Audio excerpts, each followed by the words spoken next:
O pacote anticrime que foi anunciado pelo ministro Sérgio Moro, apresentado aos governadores e também aos secretários de Estado de Segurança, e que será levado para o Congresso Nacional, ele é bastante importante porque ele trata de vários aspectos de condenados relacionados a crime organizado, a corrupção e também a atuação dos policiais em confrontos contra bandidos, especialmente nas comunidades, como ocorre no Rio de Janeiro. Você tem, com relação ao crime organizado, uma série de medidas que aumentam o tempo de permanência desses indivíduos dentro do sistema carcerário uma vez condenados, como, por exemplo, o aumento da pena se for caracterizado que aquele condenado pertence a uma facção criminosa, podendo aumentar em até metade a pena inicialmente estabelecida. Também as regras de progressão de regime foram endurecidas neste projeto que será apresentado ao Congresso Nacional. Além disso, por exemplo, nos presídios, os estados poderão construir penitenciárias com regras duríssimas, como ocorre hoje nos presídios federais, que são destinados aos criminosos de maior perigo à sociedade.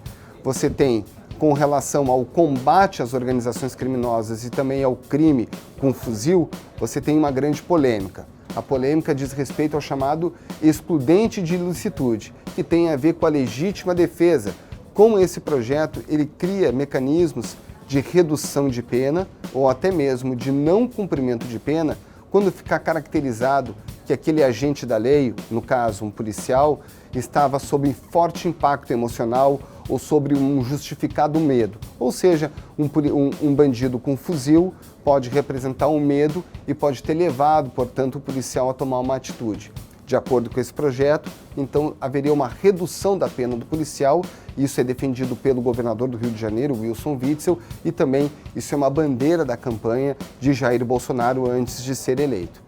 Com relação ao crime de corrupção, você tem, além do cumprimento de pena em segunda instância, que hoje é determinado pelo Supremo, transformar em lei a obrigatoriedade do cumprimento de pena a partir da condenação em segunda instância. Além disso, a possibilidade de estabelecer como crime previsto no Código Penal e não mais como um crime meramente eleitoral, o recebimento de caixa 2, ou seja, de dinheiro ilícito, dinheiro irregular para campanhas eleitorais. Além disso, outro ponto importante diz respeito a sempre o início da pena ser cumprido em regime fechado por quem é condenado pelo crime de corrupção ou pelo crime de peculato, que são crimes clássicos do colarinho branco. A partir daí, então, não tem mais a possibilidade de, por exemplo, uma pena sendo cumprida inicialmente em regime aberto ou semiaberto.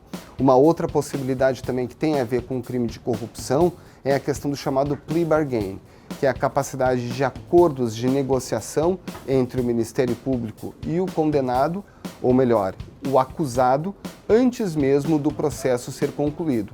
No início, se o acusado disser que é culpado, ele faz um acordo e ele eventualmente terá uma redução ou mesmo até a anulação da pena. São 14 modificações.